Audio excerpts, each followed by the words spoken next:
Right, see, it's kind of help me watch the clock, and we're coming up close to 1:35, and you're in the midst of a long answer. Help me, help me wrap it up so we don't run over time. Whenever you're ready.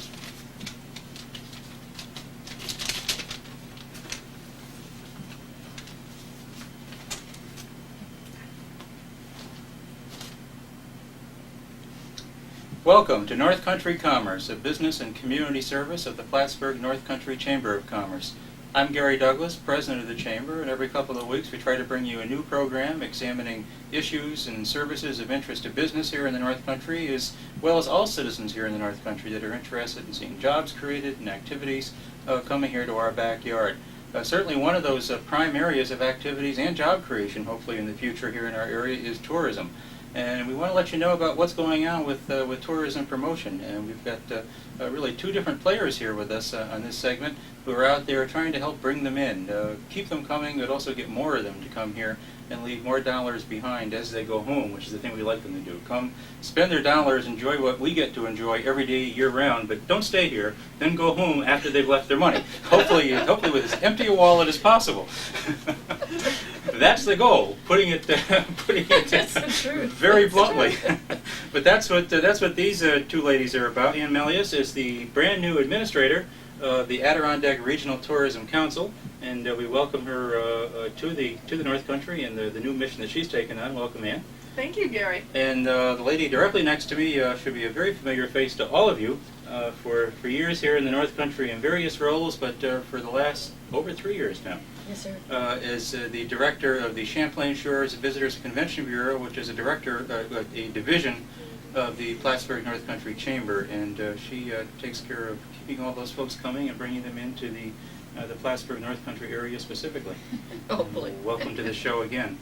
And let me give you a chance to introduce yourselves to folks here in the North Country, what your background is, and what brought you to take on this new task. Well, I'm happy to take on this new task. Tourism has been my career for the past 20 years. I come to this position after almost 9 years as the marketing director for the Adirondack Park Visitor Interpretive Centers in Paul Smiths and Newcomb. And prior to that, I worked in the Mohawk Valley. I worked in the hospitality industry. I'm the past president of the Convention and Visitors Bureau of the Greater Mohawk Valley. I spent a couple of years as a journalist, and so here I am, full of passion and verve for the Adirondacks, having gotten to know them over the past almost a decade. Now, we refer to the Adirondack Regional Tourism Council, and I always ask these questions as if I don't already know the answer, but that's what we have to do on this show. Tell us, what is the Adirondack Regional Tourism Council? What is its area? What does it do? I know you already know the answer. The Adirondack Regional Tourism Council is a consortium of the 8 counties in the Adirondacks that effectively pool some of their county promotional monies to be matched by the state of New York for region-wide promotions. And let's see, shall I go through all the counties? Clinton, Essex, Hamilton, Franklin, Lewis, St. Lawrence, Herkimer, and I got one. Warren County. And so as a consortium, they realize that their power is greater as a group than individually. And they generously pool this money. The state of New York kicks in. And what I do is I help think up neat ways to spend it. And I can't just think of fun ways. I also have to think of effective ways of expending dollars and using them wisely. But we have some exciting things on tap, I think. Mm-hmm.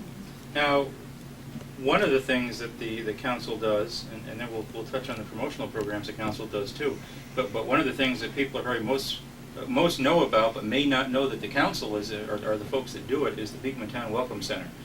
That building you find coming south on the Northway, just north of Plattsburgh a little bit, where tourists stop for brochures and things, that's operated by the council, and you're in charge of running that as well.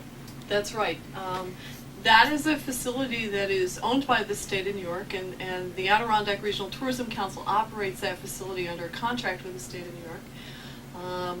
We our summer season is coming up. We expect to see at least 100,000 visitors. Many, the vast majority, of course, are from Canada. We have bilingual travel consultants working there to help them with their travel plans. We have brochures from all over the state, and we also do lots and lots of mailing in response to requests from information from over the phone and via email. So we're spreading the word about the Adirondacks and the state of New York from that venue as well as from the perspective of the Adirondacks. Now, how many staff are there that work there at the center? We have 4 permanent staff. We have a part-time maintenance person, and this time of year we hire some additional staff to help with the traffic that comes through, because probably starting next week, really, we're going to see a huge influx of traffic, and our phones are going constantly, and our consultants are by the end of the day they're exhausted. They almost can't stay on their feet. They've done so much running around and so much talking. And the calls, because the council is doing a lot of promotion, but the calls really come in from all over, don't they? We get calls from all over the world, actually, and since the advent of email, those calls have increased.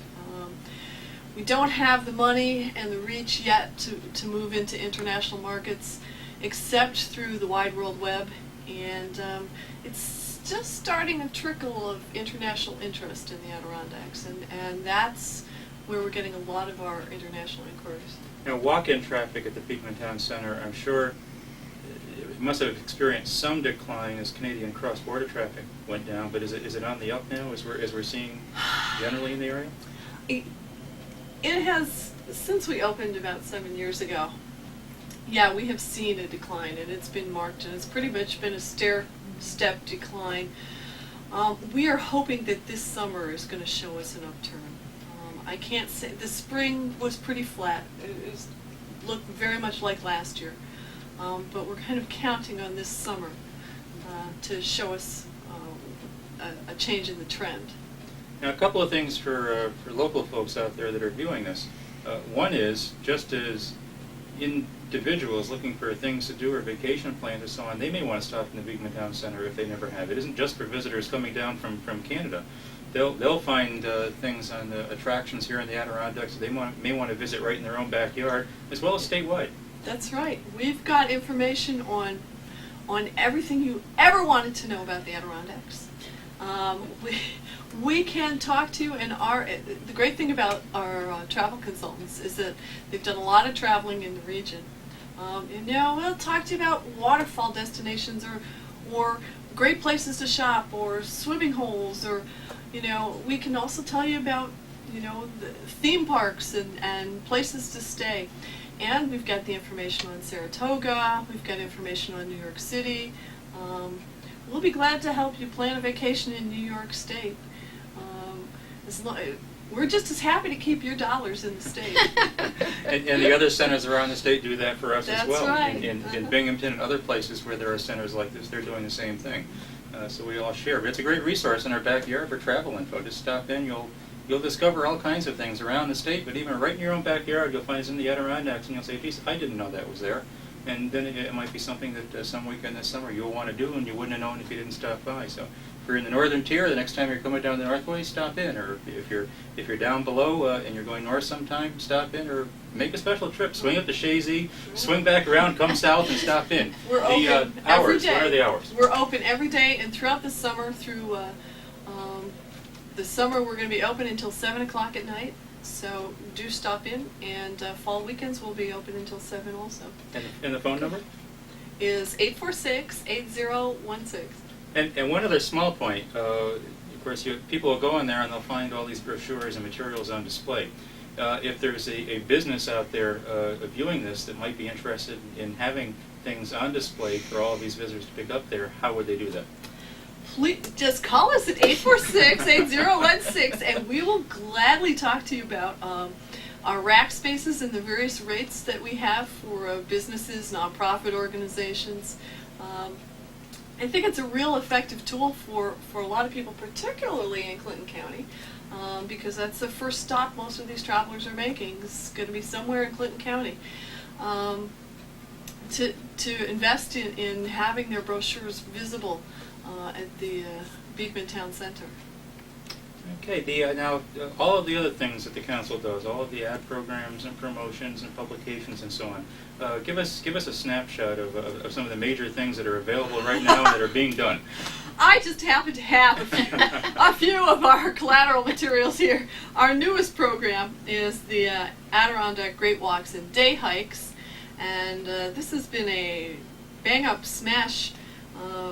People want it because it's got maps and listings of a lot of the lesser known trails from throughout the region. And when I say region, I'm not just talking about the blue line of the Adirondacks. I'm talking about areas outside of the blue line as well. This is not available just anywhere. Again, call Beekman Town, and that's 846-8016, and give us your name and address. We will send you one, or stop by and we will give you one at the information center. We've also, this summer, the Adirondack Waterways, which offers people paddling routes throughout the region. This publication is so popular that we have very few left, but July 1st, this will be reformatted and it will appear in living color on the Wide World Web, and that's www.adk.com. So if you want to see this, if you couldn't get a copy when it was available last year, and we will be reprinting next year, but if you need it for this year, you can download the maps and print them off at home starting July 1st. We also put out a travel guide on the region, and this is something that local people don't generally see. They don't feel the need for it. But this is what gets distributed at travel shows, and right now we have a television campaign running in New York City. We expect to reach at least 12,000 callers who reach our toll-free number with these travel guides, with our accommodation guide, and a map of the area. And we do several other campaigns that involve television, and that's part of the collateral package that we send out to people. We do a regional attraction campaign that'll start in just another couple weeks. We do a ski campaign, and so if people haven't heard of the Adirondack Regional Tourism Council, because we've been so busy promoting outside of the area to bring people into the region. And that's exactly true. I mean, actually, in some ways, a tourism promotion program probably should be least visible to the people in their own backyard, because the whole mission is to be out there in Canada, New York, and New Jersey, and other places doing what they do. But at the same time, it's important for folks to know that that's going on behalf of their area. And it also is a nice thing for folks also to take advantage of the publications and the services that are here, so you can maybe spend that weekend in your own backyard instead of going somewhere else, because that's good for the area too. So thank you for what you're doing. We're happy to have you on board here in the North Country and helping us promote this area. I'm thrilled to be here, and I'm having a good time. Our next guest is a bit of a wallflower, but we will try to draw her out. You may find me really having to tug here to get some information out of her. Don't believe it. We have a number of different efforts underway here at the Chamber on behalf of the Champlain Shores region, which we promote, which roughly is really the Clinton and Essex County areas of the North Country. So it's not just Plattsburgh, it's not just Clinton County. We service businesses and attractions and the Lake Champlain area, really all the way up and down the shoreline. And are happy to work with folks out there all along the communities in that area that want to talk with Carol and talk with us here about hooking into any of the things and publications and travel shows and campaigns that we're doing, as well as those that the region are doing. Take advantage of everything. You can't be promoted enough. One of those efforts that we're into really the second year of is to kind of get into the whole market area of motor coach tours. and we're already seeing some results on that. Could you just tell us kind of Well, some we examples of what's happening? We have a very active committee that is helping us with our Motor Coach Initiative, and we've started a surveying system with all the hotels because we need their input to know what is going on with the motor coach business. We also are working with SEA Research, which does all the motor coach research for the industry, and we hope to be able to couple that with some more campaigns that we've already started, which are direct mail campaigns. We have a motor coach manual that we printed up, and we use the travel shows, the ABA, American Bus Association, and the SEA Research to get out to the people who make a difference in the motor coach business. Took me a while to learn this too. And it's the tour operator and the tour company that makes the decisions and the group leaders to come to our area. So those are the folks we're going after for the first time as a unit, as the whole area. Mm-hmm. And there's already some evidence of results in the first year, even though this is a long-term effort, and we're not looking to suddenly have motor coaches rolling through town in the first year. There are some that are here. There are some hotels with some increased traffic.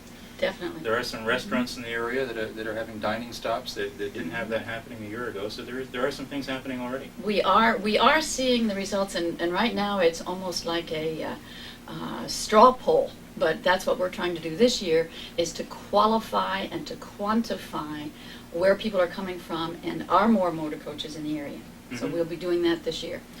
Now, we're also involved in something else that really fits right into the whole regional theme that we're involved with in a kind of a small region level with the Chamber, and of course the Regional Council is involved with in a bigger way, and both of us in turn are getting involved in that lake, and it's a Lake Champlain yes. Visitors Association, to Yes. try to link efforts all the way around that lake, knowing that what we got to do is make the pie bigger and not worry about our own little slice of it all the time. Although sometimes there are things specific to our areas that we want to promote, but there are also ways we can make the pie bigger for our own area by working with others. And what's happening with that? Well, it's starting out as very grassroots, similar to what the Bikeways of Lake Champlain has done, and to gather the folks who are on the shoreline of the lake with a vested interest in the lake to begin working together. We're not going to reinvent the wheel. There won't be another organization, etc. But Ron Ofner from Essex County is spearheading this group, and we're participating in it, and we'll probably produce a fulfillment piece, we call it, something that you can mail out, to show people the whole lake. Because right now it's in segments. But then it will also show our names and telephone numbers and the region's name and telephone number for additional information. Mm-hmm. Yeah. Now, you're doing a lot of travel shows. Yes. Haven't seen much of her lately. My husband doesn't know What have me you been up to? anymore. Well, we've increased every year our participation in the professional travel shows because there's two kinds. There's the trade shows, and then there's the consumer shows. And the consumer shows, just to give you a brief example, 65,000 people at the Montreal Summer Travel Show over a 3-day period. Needless to say, you do a lot of talking, and we have run out of all of our brochures because of the travel shows. Very popular. We've gone to Quebec City for the first time. We go to Toronto, Ottawa, Montreal, Syracuse, Albany. You've been in Jersey. In New Jersey on sales blitzes, Long Island. Where are we? But it's been very, very busy, but it also is paying off. And we are seeing the results of that. And again, we're going to be able to quantify even further the results of these shows, because we are going to utilize our database. We have a database now of all the names of folks who have asked for information. Mm-hmm. And one of the things we do, we give out all these brochures, and people call and we send them out, etc. Do we know if they ever came? Now, the only way we've known till now is, are the hotels full?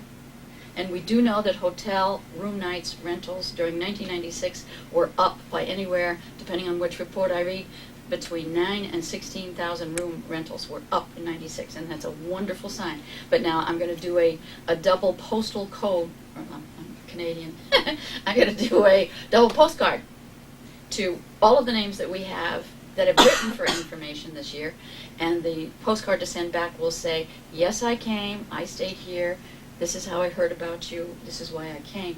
So this will give us a real, honest-to-goodness statistical proof of what we're doing. Now, a lot of what we try to do, too, is to offer what we call co-op opportunities, cooperative advertising and promotional opportunities with the private sector. Any restaurant hotel, campground, attraction, craft store, whatever out there that's interested in visitors or generating more of that kind of traffic. We give a chance for them to be a lot more effective with their very precious advertising dollars in a lot of ways. When Carolyn does these travel shows, we provide co-op opportunities. For example, we do the Montreal Boat Show. It's a week-long show. It's very expensive and time-consuming to be in.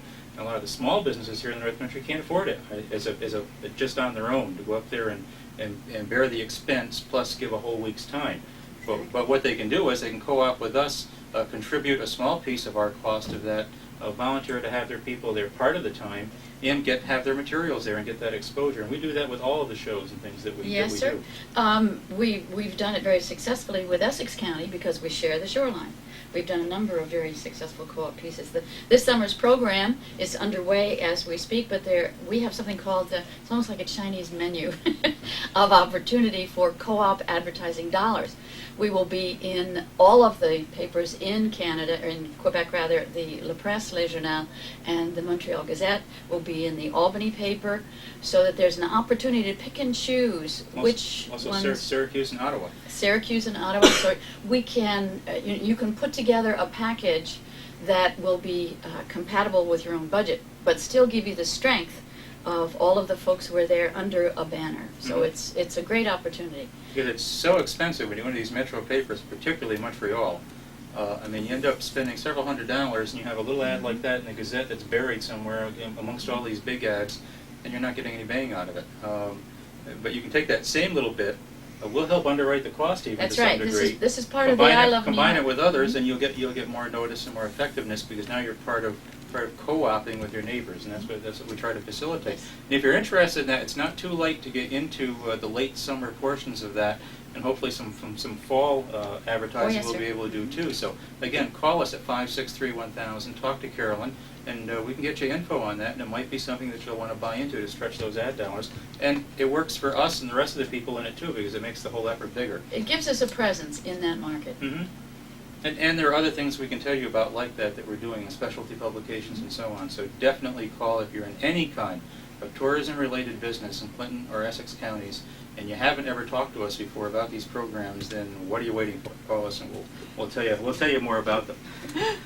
One of the things that we're going to be doing too, or actually we have done, but we're going to be redoing this fall, is the Champlain Shores Travel Guide, which really covers the Clinton, Essex County areas. And it tells folks all about the attractions and the lake, but not just the lake. Shopping, golfing, restaurants, the accommodations, all of the campground listings and hotel listings, things to do, farm stores, all of that in here. This is our main response piece. When Carolyn does travel shows or people call for information on the area or whatever, we've gone through tens of thousands of these just in the last year and a half. So that what we thought was a 3-year supply went in half that time. So we're going to redo it this fall. But what's interesting and maybe of interest to some viewers is that it's obviously it's a very expensive piece, and it needs to be an attractive and effective piece. But for us to be able to now go out and put out a quantity of 75,000, which is what we figure we need to start meeting the demand because of the demand that we're generating, we're going to need private sector support. Now that's actually an opportunity for folks because last time. We had folks that would have liked to have featured their individual businesses in here beyond the listings that we have, but no, it was a no advertising piece. That's changed. This time it's going to be an advertising opportunity piece. So we have opportunities available right now for folks that want to be featured in hotels, campgrounds, golf courses, restaurants, attractions, whatever, to have their business featured in here in the next edition. 75,000 copies, the primary official response piece that goes out when tourists ask about the Clinton, Essex County area. It's a great opportunity, and they can call us and ask about that. Yes, sir. We're starting even as we speak. Mr. Dodge is going to be getting busy on that. Mm-hmm. But call us here, and we'll put you in touch. And there are going to be some more opportunities like that. So keep in touch with us year round. In our final few minutes, we want to talk about something very, very important, and the Chamber is putting more stress on than ever, because it doesn't do us any good to go through all this effort and get people to come here and then not give them a good experience. Walt Disney, the master of making people happy when they come to an attraction, said it very simply but said it correctly. People go and spend time and money where they enjoy themselves. and it's not an enjoyable experience when they go somewhere. They aren't going to spend as much money while they're there, and they sure aren't going to come back and spend more another time. And on top of that, just like all facets of customer service, that word of mouth is going to go out. You don't want to go there. Oh, that was a ripoff. I got poor service. The hotel was terrible. They were rude. It was overpriced. Those kinds of things that we all hear about some places. We don't want people saying those kinds of things about us. And unfortunately, folks out there, we got something we got to shake out of our system here, particularly with our Canadian visitors. And that is a view that's still out there way too much, that somehow they're different from us, and that they can be talked about differently, they can be treated differently, they can be treated with less service and less deference than we do with other customers, particularly our Francophone friends when they come down here, whose English may not be good or maybe virtually non-existent. And we need to realize they're here to give us money. Right. That's what they're here for. Pay your salary. They're there to pay your salary. They're here to support your businesses. They're here to help pay the taxes in our counties. They're here to provide the job for that person that's out there on that cash register or at that hotel front desk. And we've had horror stories just recently where some of that attitude were. A good example is the lack of French language material. Yes. We're sitting next door to a French-speaking nation, and we're the only place in America that has that situation. And they're a major part of our customer base. Even though that traffic is down right now, it's still huge. It could be off 30%, and it's still, the remaining 70% is still huge, and we want more of it to come back here. It's an enormous opportunity. 3.5 million people in the Montreal area. And if we want them to come here, we've got to make them feel welcome when they do come here, so that word of mouth will spread that this is a nice place to visit. And mostly, I want to clarify, that's true. Mostly Canadians will say that people in our country are friendly, and they do like us. But those horror stories are still out there too, and we need to give exceptional service. We need to make sure that there's not a restaurant in Clinton or Essex County that doesn't have a French language menu. It's ridiculous that most of them still don't. That there are stores out there that don't have some French language signage. That don't have... Correct French language signage. Even just make the effort. A dictionary, a French-English dictionary That's for your staff $10. around. So if you got somebody there and they can't understand, maybe you can look up a few words and show it to them. It's a few dollars at the bookstore. You can get one of those. And of course, if you can have somebody with a little bit of French language experience at your business, all the better. But even if everybody can't do that, and that's never going to happen, but you can at least have some French language information and materials on hand to be helpful. And most of all, be courteous. I've traveled around the world. Carolyn has. I'm sure Ann has. And there's been no place in the world where language really is a barrier to friendliness. You can have two people that have no commonality in language at all, and you manage to communicate and be friendly and have a good experience relating to each other. That's why I talk with my hands, Gary. There's no reason for it to be otherwise. So let's commit ourselves this summer to doing that, and think about if you're in a business out there doing something in French. And we'll even say this: if you need some help, you don't know anybody, you don't know who am I going to get translate my menu or something? Call us here at the Chamber, 563-1000. We'll find a way to help you do it, because it's that important to do it.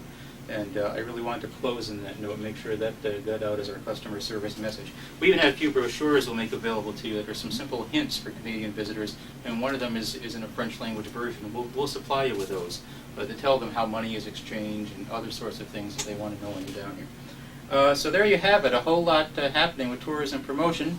An outstanding team of people here that are certainly out there working to bring them here and keep them coming here. And congratulations to both of you, and thank you. And keep in touch with the Chamber again, too, because we're always doing things in this area as well as other aspects of business here in the North Country. And we'll try to keep you informed. But remember that number, 563-1000. And we referred to the web. The Chamber has a website, too.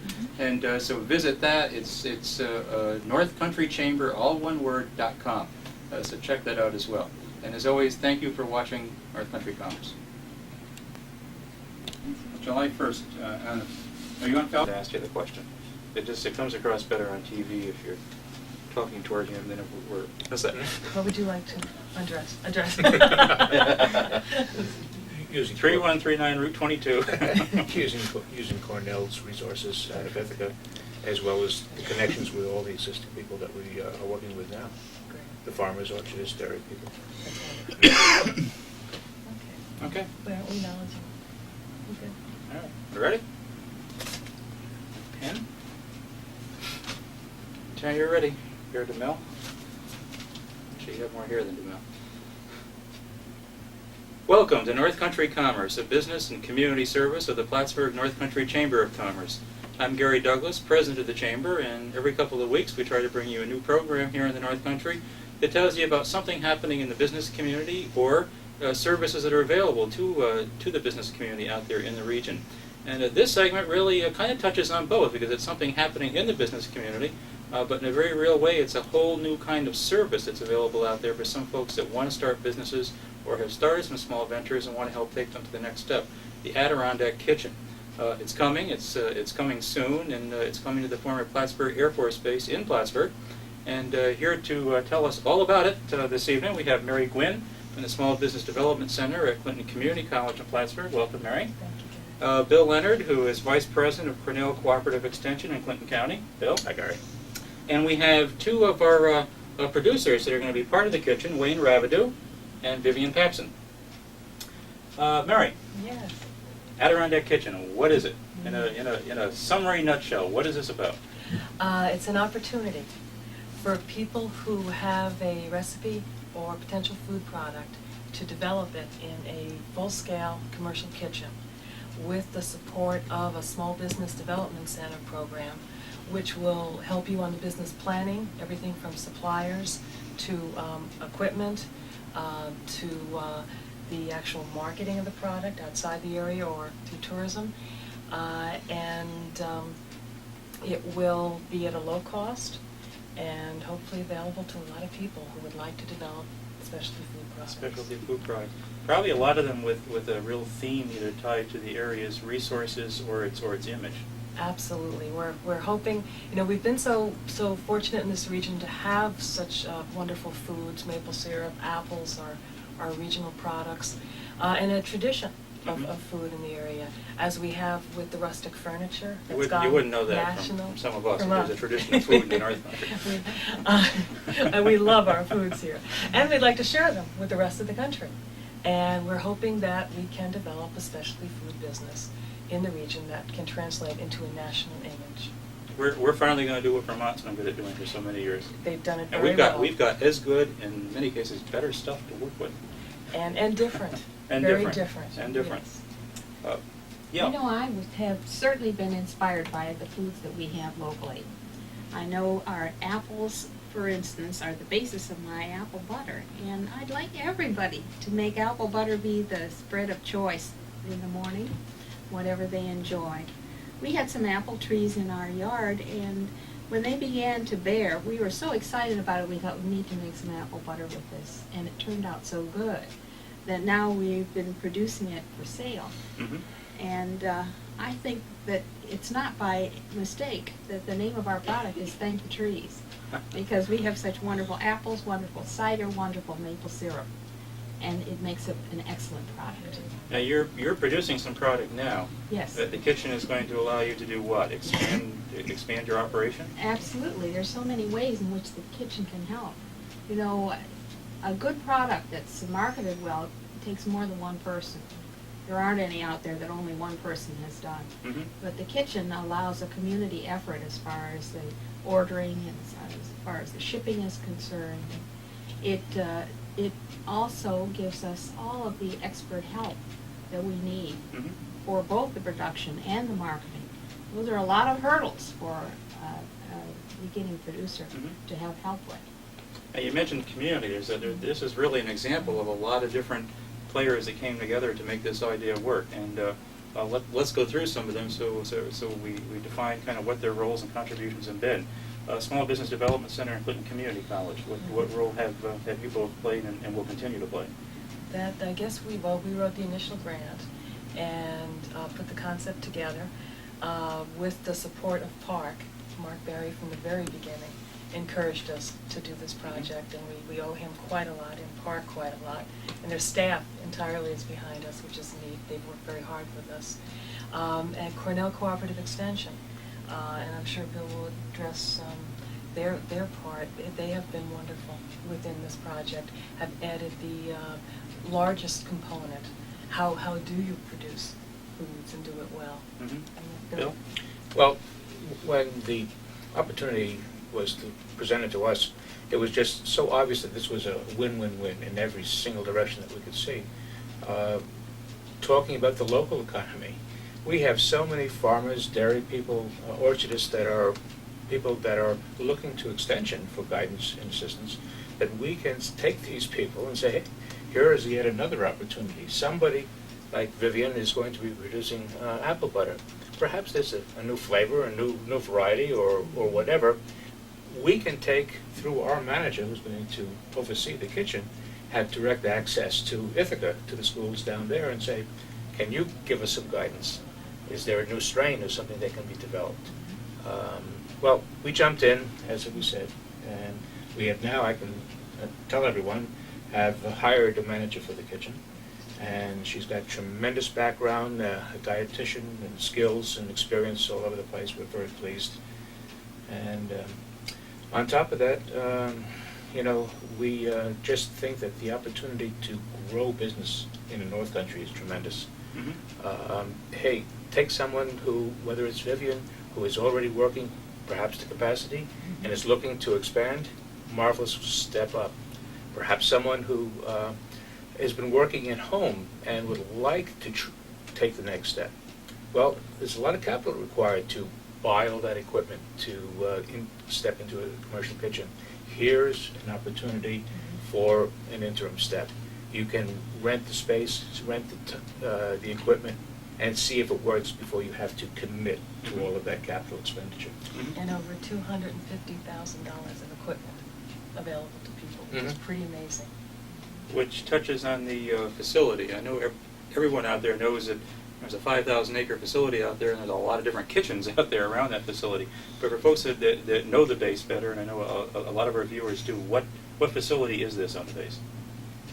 What would people This is know the it old as? Adirondack Dining Hall. Correct. I believe that they had the officers there for different occasions and fed there. It's on the new base. Yes, it is. Mhm.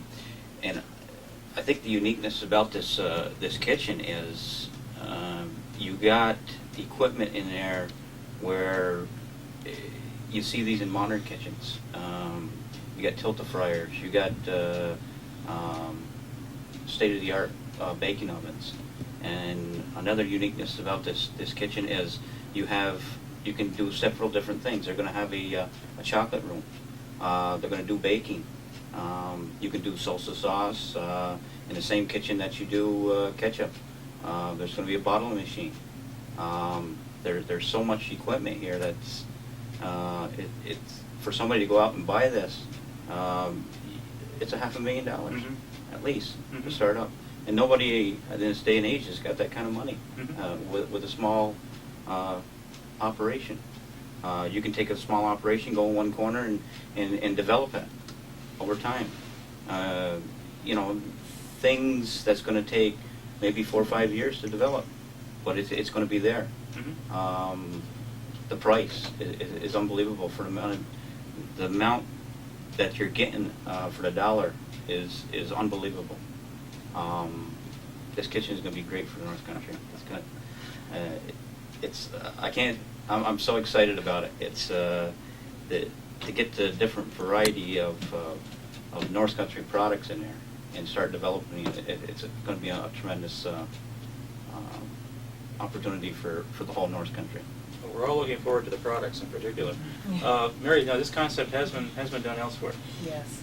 When we started researching it, we found that there were at least 9 or 10 other kitchens in the country. One was at a former Air Force base in Spokane, Washington.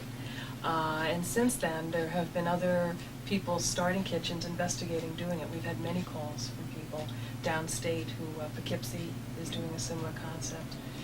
So we have shared information, and it's been pretty neat.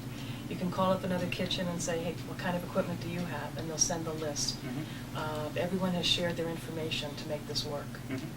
Now, there were also some federal grant dollars involved here, too.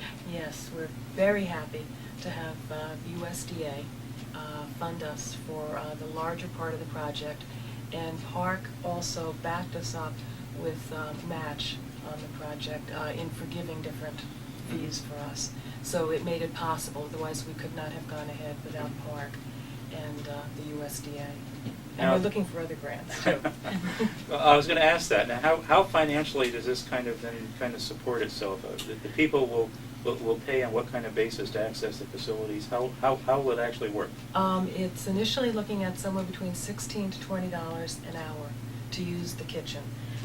That would not include cleanup time, which we would expect the producers to do as well. And you would have access to all the equipment that you wanted at that particular time. We'd be, the new kitchen manager will be booking clients, and we expect people could be using this for maybe 4 hours a week to 14, whatever they need, or come and visit us for 3 days in a month and not see them again until next month. But they'll be welcome at any point. There's really a whole slew of possibilities here. Someone could come in and just be the next step up and permanently operate at this level. On the other hand, they could come in, succeed, and realize it's time for the next step, and buy their own facility and grow out of the kitchen, which is marvelous. And we'd like to see that, because that only accrues to the benefit of the whole North Country. You could have the next famous Amos here. Absolutely. But the other thing that I think is important for everyone who's considering this possibility is that there's a whole package. It's not just the opportunity to try your product in the kitchen, but through the SBDC, there's a lot of good financial counseling, a business plan is going to be required, and a lot of professional guidance is available, and in fact, a lot of it required to ensure your success when you take this step. We want everyone to win. And I have a background in corporate banking, and I've seen a lot of people with some marvelous products and marvelous services go out there like a ball of fire and then fall flat on their face because they didn't have the appropriate background and skills in other areas, be it the planning or accounting, whatever it is. But we've got a team operation here where I think it's going to be very, very helpful to anyone that comes in. And I think I totally agree with that. People are going to go in there, they're not going to have the knowledge that they start up a lot of things. But there's people there's going to be with the knowledge that's going to help. And it's going to grow. The people are going to work together, and they're going to learn from each other. Well, the training. Absolutely. There's going to be some training there on all the equipment. There's going to be some guidance there, and that's what people need. They need guidance. They need to get started. And networking too. It's part of the game plan here that there will be an advisory board from among the users of the facility. And there's an opportunity for everybody to come together and share. So we're going to be incubating more than products, aren't we? We're going to be Absolutely. developing a new sense of how we can work together here in the North Country, and also develop an image that's more true to the resources that we have in the way of foods. So that's going to develop, and that's going to help in our marketing. That's correct. And I think the big emphasis now is on sanitation and safety. You really got to have a good operation to make sure that the public is safe. And I think we're getting things in line to do this. There's a lot of opportunity out there with the education materials to make sure that this is a top-notch operation. No question about that, because the health department is going to be involved in making sure the facility is in proper condition, and the users are using it appropriately as well. Exactly. And that's part of the education. That's right. And New York State Department of Ag and Market, that both groups, the Clinton County Health Department and New York State's Department of Ag and Market, have been supportive from the beginning. They've been excited about the project. I think we should touch on also the Adirondack name. The Adirondack Kitchen we're in the Adirondacks, let's face it. People all down in Florida know the Adirondacks. People in California know the Adirondacks. And once we put that label on there, Adirondack Kitchen, people are going to buy it. They're good. Well, and that's another side to this. I mean, there's an obvious economic benefit to helping a number of small business ventures get started and perhaps create additional jobs as some of them grow. But there's a softer but very real side that I know the Chamber sees here, which is reinforcing that image. I mean, again, Vermont's the example.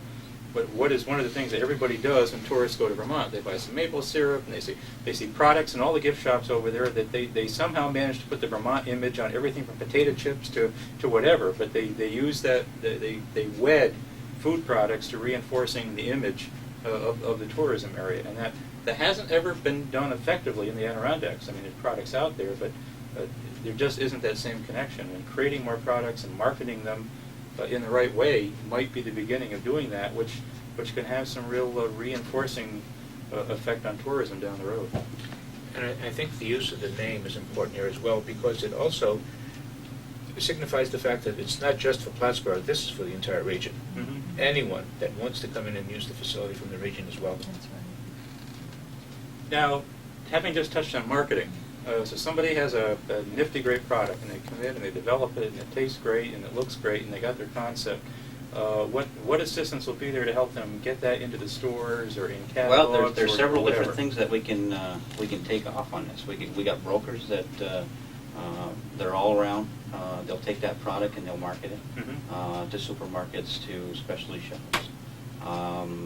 You can also take that product and distribute it yourselves. You can have food shows. All the little vendors that we have, they can take products, and we can have people come in and try these products if Mhm. they, and give us our opinion of them.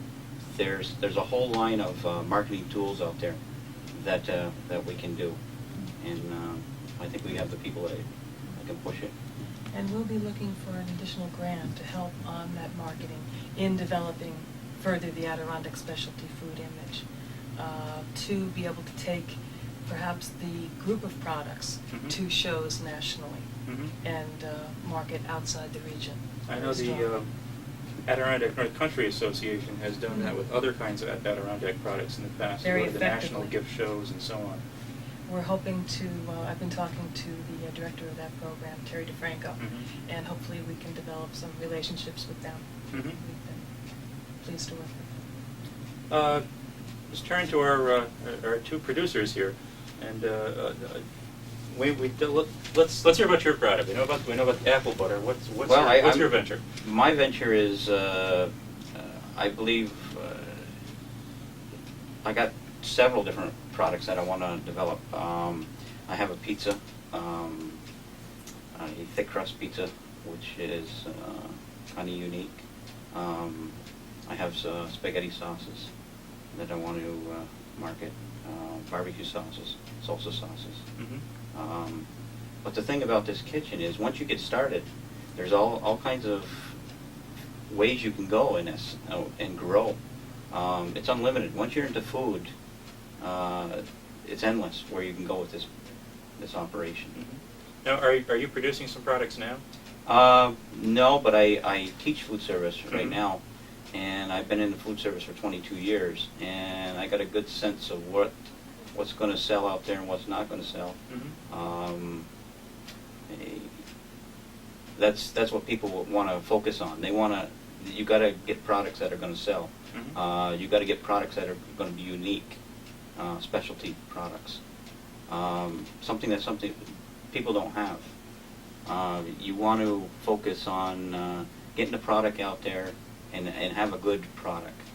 If it's not a good product, it's not going to sell. It might sell for a little bit, but it's not going to get the revenue that you're looking for out of it.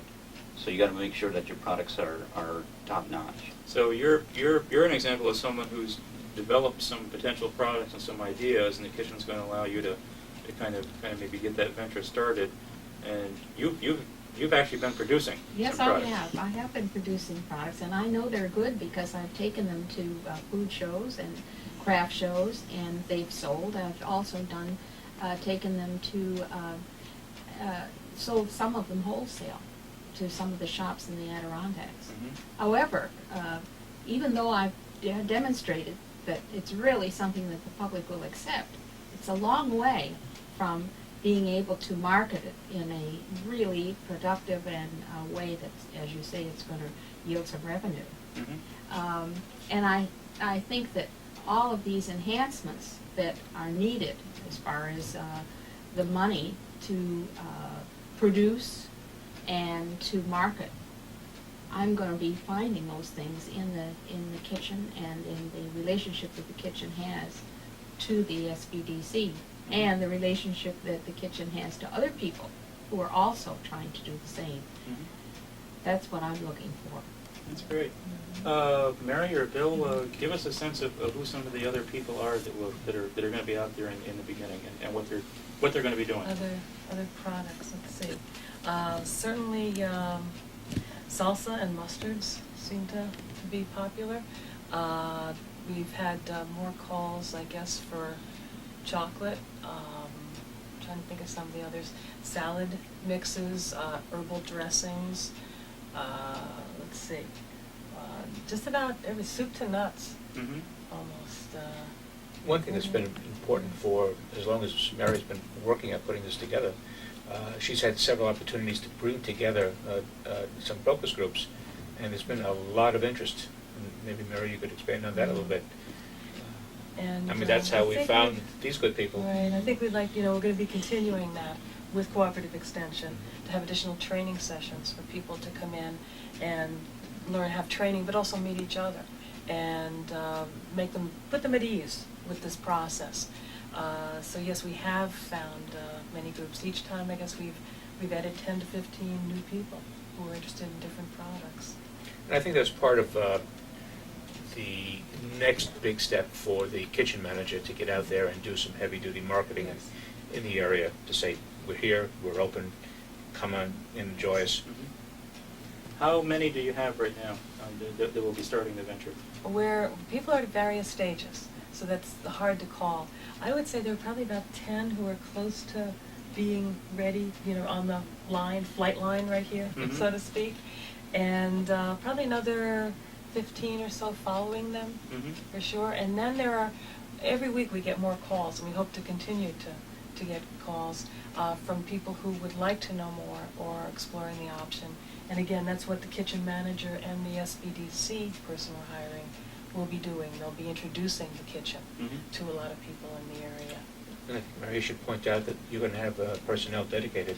Yes, we are just waiting for our college board to approve the person that we've nominated to be our SBDC advisor on the kitchen. Mm-hmm. And what is pretty neat is that she'll be trained through the SBDC process. She has a lot of knowledge already and interest in the food business.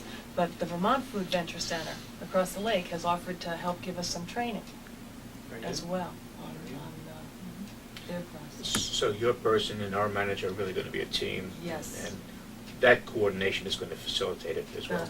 The business Mhm. side of it, and Absolutely. then the hands-on kitchen. Now, is there? I assume there must be kind of a goal of a number that you need to reach to kind of sustain the operation long term. If we are in the second year, at 90 hours of use a week, Mhm. now that means a typical 40-hour week, we've got 4 to 5 kitchens available.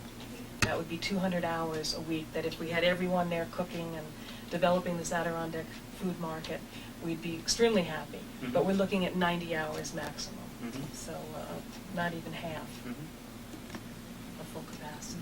But there's a tremendous capacity, so Yeah. if somebody's got an idea. There's more kitchens Yeah, out there. talk to us. Yeah. We're not overbooked yet. If you ever max out that one, I think there's a couple more Yeah. kitchens out there. I'm not sure. Other thoughts that you want to convey to Let's folks see. out there? We hope, if I may say, we hope people will call until the kitchen manager has a phone set up there.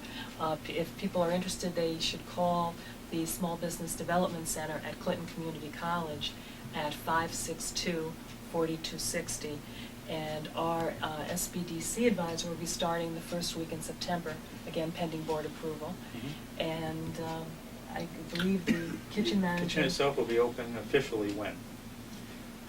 Have we got that date? We're still working on it. We're still working on because we haven't found yet the exact processing equipment that we want. Yeah, we're still looking at a And- bottle filler machine and a wrapper. We have several contacts right now with different used and new suppliers, but we're trying to figure out which is going to be best suited for the operation. Mm-hmm. So somewhere in September, where I think Amy I was going to say was within a at. month or so. Yes, we decided we wanted to be sure we had the best equipment rather than to rush and open Sure. early with less than Sure. we really need. I think it's also important for anyone that's considering this to understand that before you can walk in and start doing anything in the kitchen, you're going to have to go through the preliminary work with the SBDC.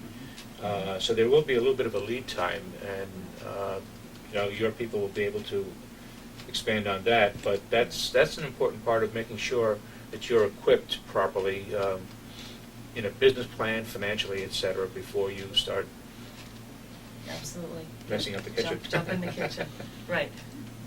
Yes, so. Any final thoughts? Well, I'm just so pleased that Cornell Extension could be a part of this. Our local farmers and dairy people are going to be winners in this. There'll be more opportunities for all of the businesses in the area to grow, whether it's the advertising field or whatever. And so we're happy to be part of it and looking for a great success and maybe some new food too. And our two producers, if we look out a year ahead, where do you hope you'll be with your ventures, given the kitchen? Well, I hope to have the products at least in the Northeast. Plus, also, I think people should just take a look at this. Come in, take a look at it, and see what kind of equipment, what this operation has to offer. I think it's going to be a tremendous opportunity for everybody. Mm-hmm. I like to think that in just a few months or maybe a whole year, that people in this area will know about my product that I've worked to develop, and that it will be with the help of other people, that I won't be out there alone anymore, Mm-hmm. and that I will have the support of others in the community. And that's a very good feeling. Mm-hmm. That's great. Well, there you have it. A new venture here in the North Country that's going to help a lot of other people with their ventures. Some good things cooking. Don't you love it? Yeah, there's so many bad jokes you could make up playing on words about this, but nothing bad about the food and products, I'm sure. I know I had a chance to sample some of them at the press conference that first announced the coming together of this venture last month, and a lot of good stuff, and I'm sure there's going to be a lot of inventiveness out there. A lot of things contributed to the image and the palates of the North Country in the months and years ahead. And something for you to check out if you ever had that idea or know somebody that had that idea. Geez, I'd like to have my own business, and maybe it's something food connected. Now there's a way to do it instead of struggling out there to get started. There's a facility available, and perhaps even more importantly, a network of support services that go with that facility to take you by the hand and walk you through the process of getting any business started, the things that the SBDC does that would help you with any kind of business venture, whether it was starting a gas station or a food venture. There are a lot of commonalities that assistance is available, but then very specialized assistance for that great new product that you're going to put out there in the U.S. market that's going to sweep the country. We're gonna watch and see how these products develop, and do a lot of sampling. I intend to be out there doing some sampling and visiting. Well, you're definitely welcome. So stay tuned to future segments of North Country Commerce for other stories. And one more time with the phone number if anybody out there wants to know more about the kitchen. It's the SBDC at Clinton Community College, 562-4260, and thank you. Thank very you. much.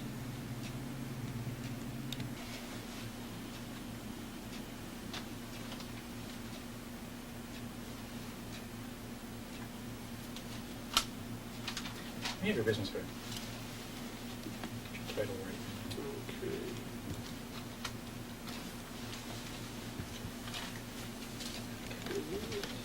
Director of Marketing. Ready? Welcome to North Country Commerce, a business and community service of the Plattsburgh North Country Chamber of Commerce. I'm Gary Douglas, president of the Chamber, and every couple of weeks we try to bring you a news story that has something to do with business here in the North Country, things that are happening in the business community, events that are coming up, or sometimes services that are available to business out there, particularly small business in many cases out there in the North Country region. This segment is really kind of a mix of all that. It's we're going to be examining a business that's fairly new to the area and offering its services up here, and the services that it offers are themselves services of potential importance and interest to business people and their employees out there in the North Country. So it kind of crosses the lines. Our theme today is Partners Health Plans, and we're very pleased to announce and welcome Partners aboard as the official sponsor of North Country Commerce for the entire next 12 months. Thanks to their underwriting and their support, we're going to be able to continue making this program available to all of you and to the North Country business community so that we can bring useful information and guidance and identify services for you over the coming year. And we thank you for helping us make this segment possible, but also the next 20-odd segments that we'll be doing over the next year. So thank you for that. We have with us from Partners, Craig Fawcett, who's the Director of Marketing for Partners Health Plans. Craig, welcome. Thank you very much. My pleasure. Partners Health Plans. You're out of the office in Glens Falls. Yes, we are. But you're now here in the North Country. You've actually been kind of in this market not very long, but for how long now? Oh, for about 7 months, 8 months. We've been recruiting providers for actually the last year and a half, working with CVPH Hospital and the providers in the community. We finally were able to contract with enough providers in Clinton County where we could apply for an expansion of our health maintenance organization license to be offered to Clinton County. We actually were approved, I believe, last May, but as you know, it's an off enrollment period for us. But we're going to be real aggressive this fall to introduce ourselves to the county and also the businesses, and again to create even a more fulfilling and sound relationship with your chamber. Now, tell people about Partners, because health insurance is kind of like apples and oranges and pears and grapefruit. Right. There's all kinds of different plans and setups out there, from HMOs to traditional kinds of indemnity plans and so on. What is Partners in the scheme of things? Well, Partners Health Plans is a licensed HMO under the New York State Department of Health Article 44 licensing. It's a managed care program, and we offer a lot of different options to the employer groups in the managed care arena. We offer a building block approach to health care. What that means is that the very large employer could have the plan that they can afford, and the small group employer could tailor a program depending on what their budgetary dollars could be for health care. We refer to that as a building block approach to health care. When we filed the products with the State of New York Department of Insurance, we reduced our products to its lowest means or its lowest terms under the, quote, mandated benefits required by law. And you can build upon those benefits by riders to bring it up to a program that, again, is affordable to your employer group. And we also can compete very competitively with other insurers in most of their benefit programs by using the building block approach. Now, you identify yourself as an HMO, but there are different kinds of HMOs. I mean, I think probably your average person out there thinks of a health maintenance organization. They think of one type of health maintenance organization, which is where there's actually a facility, which is primarily where people go and where doctors are employed. But that concept has really kind of changed and evolved so that what now is referred to, the term HMO is really a much more broader umbrella of kinds of things now. Right. Many things are changing in the arena with providers today. You're referring to a staff model, which is might be health centers or possibly a hospital type of a model. We use different types of models depending on the alignment of providers and communities. Sometimes you have hospital systems, sometimes you have hospital and physician systems, and the general model that is used in the North Country here is what they refer to as an IPA, or an Independent Practice Association model, where we contract with everybody. And they're small businessmen and women, and we actually contract with probably 85 or 90% of the delivery system in the Clinton County area. So it's really, and there's certainly others of these out there, but it's part of an evolving concept out there. It's almost, in some ways, kind of a cross between that kind of classic HMO clinic kind of model and the more traditional kinds of health insurance where people still go to the doctors if they want to. But it kind of takes elements of both. That's correct. Choice, but yet there's still a managed element to it. That's right. There's a managed element to it because we are actually managing the care as the insurer and under the guidelines under the Department of Health. But today, the end user, the purchasing influencer, wants as much flexibility as possible. It's always good to have systems, integrated systems, if possible, that are regionally based because it employs a lot of people and you keep your health dollars local. That's important, and that's one of our fundamental principles when we come into an area and try to design a healthcare delivery system. But yet the employer wants the freedom to be able to have specialty care, maybe in New England Medical or in Albany or Fletcher or whatever, but it's important to preserve as much of the healthcare dollars in your community as possible, and we work towards that goal when we go into regional healthcare systems. If you were to take and carve out all your healthcare workers in this county, it would be a tremendous amount of revenue that this county would miss. So it does employ a lot of people, and we try to continue to work in a regional healthcare environment to the best of our ability. But we also have to recognize that the purchasing influencer, the businesses, they want the most for their people, and that's extremely important to continue to understand. Now, for viewers who may kind of be wondering, who is Partners? It's a new name in terms of a name that they've heard on the healthcare scene of here. And there's certainly other names that they've heard for many years, and you hear those names, you instantly think, well, gee, they've been around a long time. That's a big operation. I know they're going to be around a long time. Some people that aren't familiar, they would hear Partners and say, geez, I wonder how long they've been around. I wonder how stable, and I wonder how strong they are. But you have a pretty big owner behind you. Yes, we do. Actually, we've been selling insurance in New York State since 1977. Our parent company is Healthcare Underwriters Mutual, or some people may refer to it as HUM. They've been selling medical malpractice insurance to hospitals and providers in New York State, again, since 1977. We are a subsidiary of HUM, and we actually call ourselves HUM Healthcare Systems. And our DBA is Partners Health Plans. HUM is a well-financed company with $500 million in assets and over $190 million in policyholder surplus. So we are ready to accept the challenge in the future. We were licensed as an HMO last September 1996.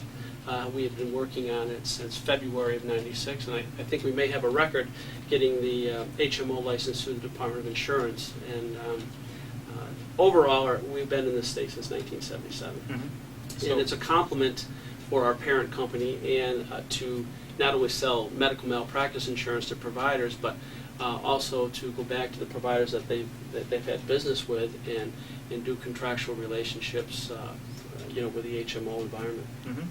It's a nice it's a nice complement to the medical mal business, and we're continually growing the medical mal business as we're growing the HMO business. Now,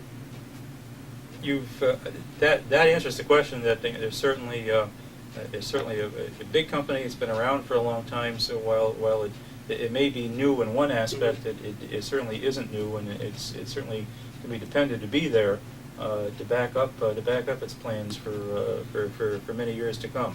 But you've been here in the North Country for the last several months. Right. Why was the North Country viewed by Partners as an area that it wanted to establish a presence in and start working in? About 2 years ago, when we actually started Home Healthcare Systems, we were going to become a Medicaid type of HMO. We felt there was a tremendous need in the North Country for access to health care, and it seemed before the federal government came in with the 1115 waiver and the voluntary versus the mandatory counties that we would get into this market in a niche basis. Because of the complexities of the Medicaid program today, and really the state and the federal government, because of the 1115 waiver wasn't signed, we were just adding burden cost every month, and we didn't have anything to sell. So we decided about 1.5 years ago that we should pursue a commercial contract. At first, we were going to be a niche player in the market again as Medicaid, but we decided that it's better to look at the commercial as well, and that's why we were here. We targeted Clinton County about 2 years ago. Clinton, Franklin, the northern part of New York State. And if anybody can remember the 7th grade history, we used to refer to it as a lion's head. So this was our targeted area. all of northern New York. Was there a particular view of the Plattsburgh North Country region in terms of its growth or its employment base, or something that you found? It was a little of both. We have a tremendous relationship with CVPH Hospital. We work very closely with them. We've been working with them for a year and a half, and working with the providers in this area also. But I see personally that there's a tremendous growth in Clinton County. I think it's an excellent economic market. There's a lot of employment up here. I think there's more employment up here than our area in Glens Falls. And it just seems like a growth area that we want to pursue and be represented up here. Now we have the chamber is, of course, provides as a service, and we've talked about this on past programs, to the business community in the North Country, access to various health insurance plans. And we now have several different plans that we offer that we really try to design to cover the whole spectrum, so there's choice. Everything from the classic HMO to the classic indemnity plans, because there are people still that are very comfortable with that, and that's the kind of product they want, to a whole range of kind of options in between. And amongst those now are the products of partners. We took a look at these products and saw them as further fleshing out the options and choices for North Country business that we would be able to provide as a service. And so we certainly welcome queries about our health insurance program at any time. I'd be happy to tell people about the various choices that are available, including now two particular choices that we're now able to offer through partners. And maybe you take this opportunity just to describe, and it'd be a good example of how Partners works and what its programs are too, to describe each of the plans that we're marketing. Okay. We put together an HMO for you, which is a $10 copay plan, and again, because of our capabilities of tailoring and customizing plans to meet the needs of the employer, we put together a $10 copay plan with a vision care and a prescription drug, and that is the high-end plan that is used with this chamber. We also put together a more flexible program called the Point of Service, which has the $10 copay plan, but you can actually leak out into other providers without a managed care environment. You can go without a referral, and that is subjected to a deductible and a co-insurance. And that gives more flexibility for the people that want to use the Vermont providers, or if they want to use New York City providers or whatever, that they have more of a choice with their health care. A point of service is more expensive than the traditional HMO because it has a portion of it that's unmanaged, but it still provides tremendous value to the employee or the employer that would like to select that type of a program that gives them the option. Other features that people would be Vision interested care plan, we have a tremendous vision care plan that for $40 you get your lenses and frames, and you use one of our Davis Vision or optometrists that are listed in our directories, and you can get a full set of glasses for $40, which I think is a great value. We have very little co-pays. When we design these plans, again, we feel that value still has to be in the base plan, which means you're not getting hit for a lot of co-pays. An example would be is that all outpatient services are paid for in full except for PT, OT, and speech. For prenatal and postpartum care, there's no co-pays whatsoever. We have a hearing test that is part of the base plan and is not a rider. Well Baby and Well Child, which is really a mandate, but there's no charge for that. Allergy tests and treatment. Testing is a small copay, but anytime you're treating for an allergy symptom, there's no copay for that. So when you look at the value that we place in our plan, it's in the base itself, and I think you'll see there's very little out-of-pocket cost. Now we've also set this up for some tiers, so people can try to tailor it to the size and character of their family situation as well. Right, it's 4-tier, and our 4-tier rating system is an individual, a 2-person, which would be a parent, child, and or husband, wife. And the other tier is parent, children, and the other one is 4-tier, which would be the family. So anybody that joins this plan in any of those tiers, they could pay a different price depending on where they fit into the tiering system. Sure. It's a change from the old days, and we're always telling people continually look at what's being offered because they change every year. And if you haven't looked at it in several years, I mean, the old days, or whatever health insurance plans were out there, usually it was individual or family. And so you're either one person, but if you were two people, you were the same as somebody that had 6 children. And some people used to complain about that, or what happened is that people would buy 2 individual plans sometimes because that was cheaper than buying the family, or it just it didn't allow people to kind of to better fit their actual use and family situation with the cost of their insurance. And now we've tried on all of our plans, and on virtually all of them it is the case now. We have this 4-tier situation, which if you're maybe if you're still in one of those old plans and there's 2 of you and you're paying family somewhere, you might want to take a look at that, because you might find, geez, now I can, geez, I'm a single parent with a child. Geez, there's a rate that allows me just to do that. Or if you're, if you're still in that family situation, then that's still available, or whatever. It gives you more choice, and it lets you reduce your costs and make your coverage appropriate for you. That's correct. Not only that, but you want to look at your out-of-pocket costs too with all the rest of the plans. You can get co-paid to death in some of the other plans. You have to look at that very carefully when you're evaluating your health care, either for yourself or for your family. How much do I utilize per year? Put that down on a piece of paper, and then obviously look at your tiering, because you could save a lot in premium. But that combined, of course, with the delivery system, you could save yourself quite a bit of money. Mm-hmm. So you've actually kind of been in this marketplace in this area for several months. Can you give us a sense of how many subscribers you have in this area at present? At this point in time, we have, I believe, just under 1,000 in Clinton and northern Essex County. But again, when we started marketing in this area, we marketed in an off-renewal period. Again, we're going to be very aggressive this fall, and we hope to do very well in the Clinton County area. Like I said, we've established relationships with a lot of employers in the area, and again, one of the finest relationships we have, not only with the Chamber, is with CVPH Medical Center, and we're working together to try to put a employer advisory board together to talk about healthcare issues, to talk about their needs of the employer groups in the future, and we feel that this is going to give us better exposure to the market by bringing the large employer groups together and some of the governmental employer groups, and just discussing the healthcare issues in general.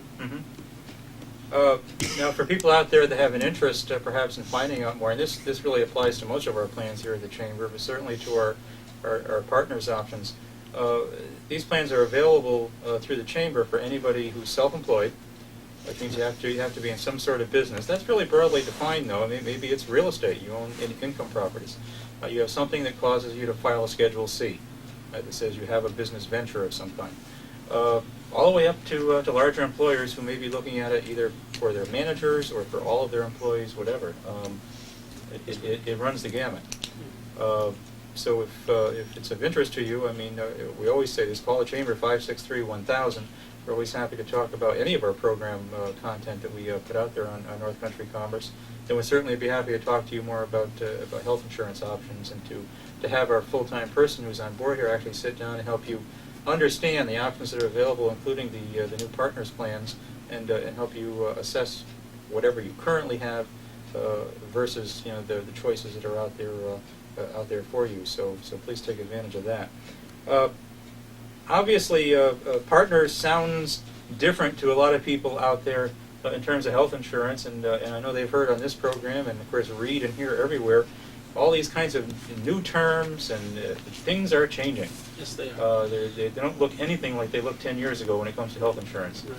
And obviously, partners is in there as one of those examples of what's happening in healthcare. What is happening in healthcare? Well, there's a lot of changes. To come in here as a 44th or 45th HMO in New York State and say, here we are, please offer us because we have a nice name, that just doesn't cut it today. Hum is a nice name. They're a nice Hum name, alone. but you need to work as hard as anybody else that's established in this marketplace. But what we do, we under Hum Healthcare Systems, is we like to look at integrated delivery solutions. And the providers 10 years ago were basically a vendor to an insurance company. And they just signed contracts, and life went on, and they were just businessmen, and we paid them for their services. But today, the provider is much different. They're tremendously sophisticated. They're good business people. They also are joining together in IPAs, and IPAs is a good management tool, independent practice associations, so they can be all governed under one. They can have a group negotiate fees from by the insurance companies, and they can negotiate the contracts and sign contracts for a whole group of physicians. There's also risk arrangements that the providers say if there's opportunities for surplus, because we're doing good cost-effective medicine, we would like to be considered for the opportunity for surplus sharing. And the only way you can do that is through an IPA arrangement with the Department of Health. But the alignments of providers, networks, and hospitals, not only in the North Country, you only have one, but in other areas, you have 4 or 5 hospital systems, you have 3 or 4 IPAs, you have PHOs, and you need to sell to whole delivery systems today in order to be effective as an MCO or a managed care company. And the negotiations are much more difficult. But I think that we believe in the integrated delivery solution approach. We want to work with providers. We actually partner not only with providers, but we want to partner with the employers also. The system in the early 80s, I believe, was driven by the insurance companies. Mhm. They're the ones that actually drove the whole system. From about 85 to current, really, the providers and the insurance companies are working together in a partnership and actually driving the system. Mhm. But what I see in the future, what's going to happen is because of the complexities of contracting, the complexities of the relationships with affiliations of different hospitals and different IPAs, you're going to see the employer now enter the system of healthcare, and we have no problem for that. We're actually prepared for that. Where they want a voice also, because they'll offer 3 or 4 plans and say my provider isn't in this one, they're in this one, or they change contractual relationships with other insurers, which makes it very difficult for HR departments. Mhm. So consequently, they need a voice in the healthcare too, since they are the purchasing influencer, and actually the dollar starts there in the private system. Absolutely. What we did recently is and you may have heard this, Gary, I think you and I had a conversation, we purchased a healthcare system in Albany called A.W. Lawrence. Mhm. It was formerly A.W. Lawrence. It's now called Hum Healthcare Systems Administrators. I'd be surprised if there aren't some people in business in the North Country that didn't do business with the That's right, Lawrence yeah. Group. We actually purchased them in May of this year. We know that third-party business is going to get stronger. And we need to position ourselves for the year 2000 and beyond to be able to deal with the large employer groups that want to take on that risk, and also want the flexibility of saying pay a claim when I want it paid, and they're the boss of their health care. Mhm. Also, purchasing service networks are becoming very popular, PSNs, and that is allowing large employer groups to file their product and be able to have their own product available to market within a group of 10 or 15 or 20 employer groups. And I think that is going to be where the future of healthcare is for the large employer group. Mhm. There'll still be an opportunity for community rating. That will always be here. But the marketplace is changing rapidly, and us as an insurance company have to be prepared not only to work in a community rated environment, but we must be able to work in a third-party administration business. Mhm. We are filing at this point in time a stop-loss insurance policy, an employer stop-loss for specific and aggregate insurance, and we should know sometime in October that we will be an insurer for that business that complements the third-party administration. Mhm. Now, really, of course, what's been driving a lot of this change, and it drives change in a lot of things when it happens, was really inflation. It was the rapidly inflating costs, which are far outpacing inflation in other areas year after year, double-digit inflation in medical costs. And unfortunately, some people not necessarily equating that out of their own pockets because of their insurance until, of course, double-digit premium increases came, Right. because it had to be passed along somewhere. And the whole system was just a sense that healthcare was becoming too expensive and something had to be done. And if you go back about 10 years, you started hearing more and more about 2 things. 2 approaches to that. One is we need to manage it somehow better, and you end up with all these kinds of new approaches that are evolving toward managed care, which really is just that. It's just figuring out how we can better manage the delivery of healthcare so that we keep the costs under control while still delivering the healthcare. And the other was competition. We heard a lot in the 80s. We've got to introduce more competition into healthcare, so we don't have situations where there isn't choice. To a degree, people thought they had choice, but there wasn't choice in the sense that there was competition within the system, which is what, if you're in the auto business or any other kind of business, competition helps keep some parameters and control on costs. Because if it becomes too costly, well, the person's going to go to the store down the street and buy it there because they're underselling, and that really didn't happen much in healthcare in years past. But now we see more competition. We just see whole new players coming into markets and doing things that weren't there 10 years ago, and that all introduces some need for all of the other players to sharpen their products and their practices and compete. Right. I think the market has been even flat for the last 2 or 3 years, but Well, I've seen figures, I know, where we were talking about routinely double-digit every year. I think, correct me, I think I saw a figure recently where healthcare costs are down to an inflation rate of about 4% right now. 4 to 7%. Yeah. Which is a remarkable drop from where we were. That's a national average. It tells us something worked. Something between 10 years ago and now worked. No matter what stories people may hear, and many of them raise legitimate concerns, about certain HMO practices in some areas, or as things change, we're always going to want to, and I'm sure you want to too, to look at how things are working and find where maybe things aren't delivering services as well and fix them. Because we're going through an enormous period of change where there are going to be some mistakes made. Right. But on the other end, look at the effect. It had the effect of reducing costs. That's true. Yeah.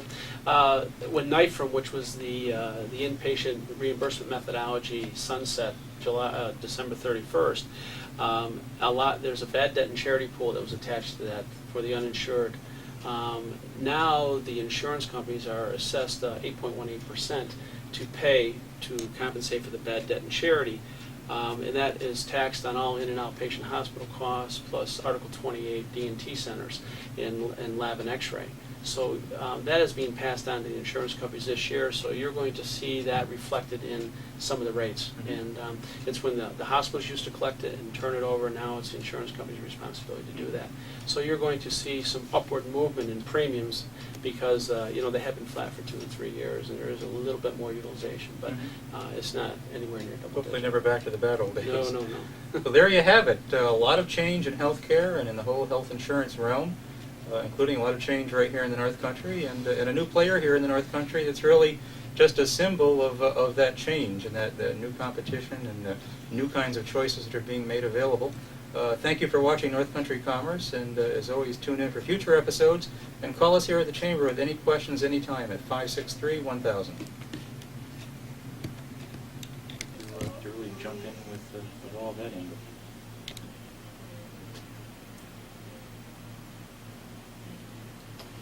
Welcome to North Country Commerce, a business and community service of the Plattsburgh North Country Chamber of Commerce. I'm Gary Douglas, president of the Chamber, and as we hope you know, because we're sure you're all loyal viewers, every couple of weeks we try to bring you a different episode that looks at some different aspect related to business here in the North Country. Sometimes looking at some specific business and what it's doing, or some new watermarks that it's setting here for folks in the North Country. Sometimes services available to business here in the North Country. Sometimes just community issues that are there on the horizon that we all need to understand and deal with.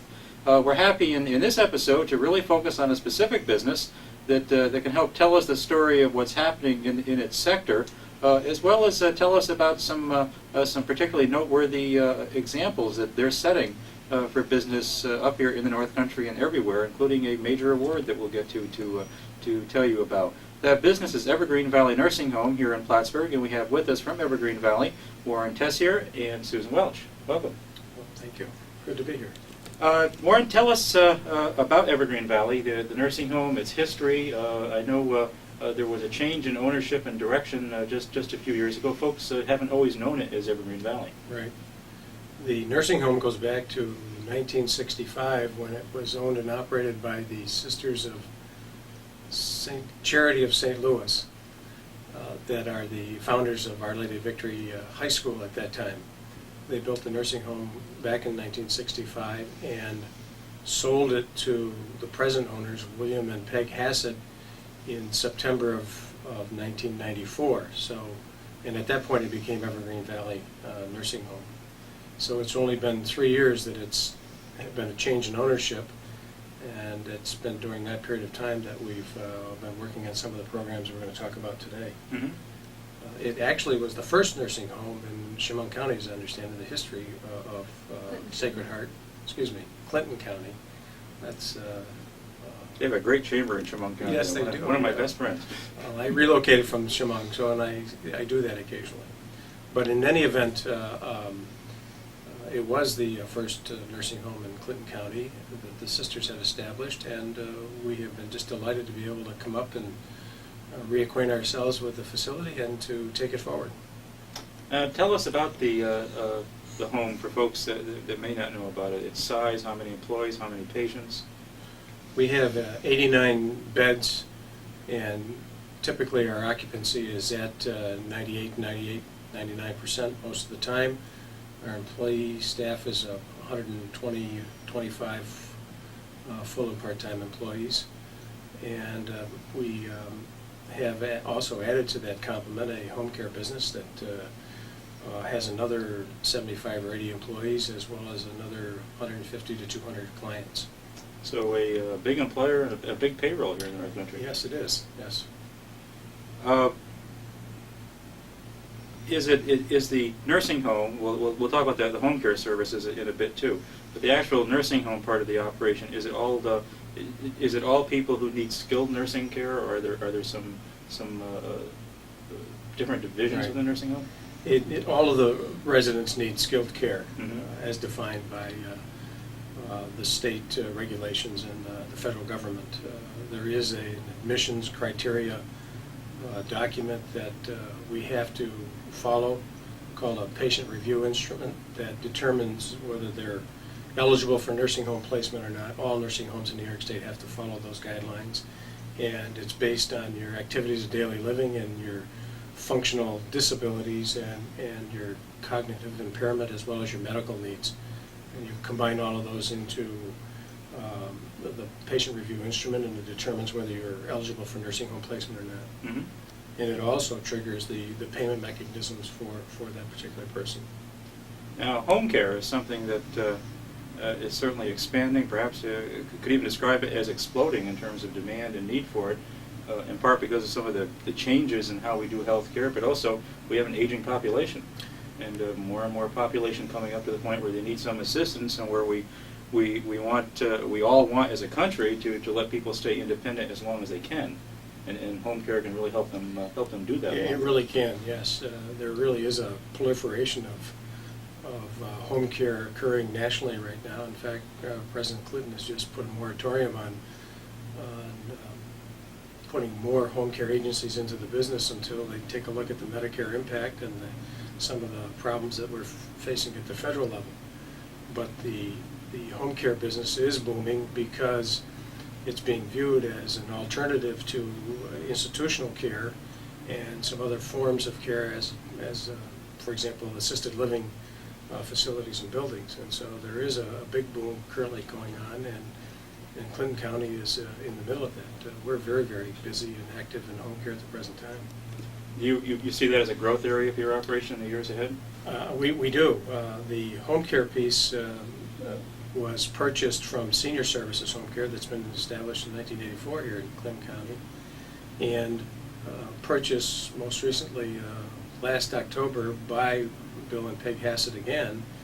And just recently they entered into a partnership with Community Providers Inc., which is the parent company for the CVPH Medical Center, to expand home care and to move into nursing services, and it's 3 county-wide, Clinton, Essex, and Franklin counties. So the expectation is that there is going to be a much larger population to serve in home care, and we're gearing up to get ready to do that. I might mention that Margot Zeglis, who's familiar to many people here in Plattsburgh, is a leading community activist, as folks know, was with Senior Services and now with Evergreen Valley after that transition. Right. And is very active here at the Chamber. In fact, is my incoming vice chairman for next year. I don't know if you even know that yet, no, but no. Margot will be stepping up to the offices here at the Chamber. So we're happy to have somebody from your team taking a leading role here at the Chamber as well.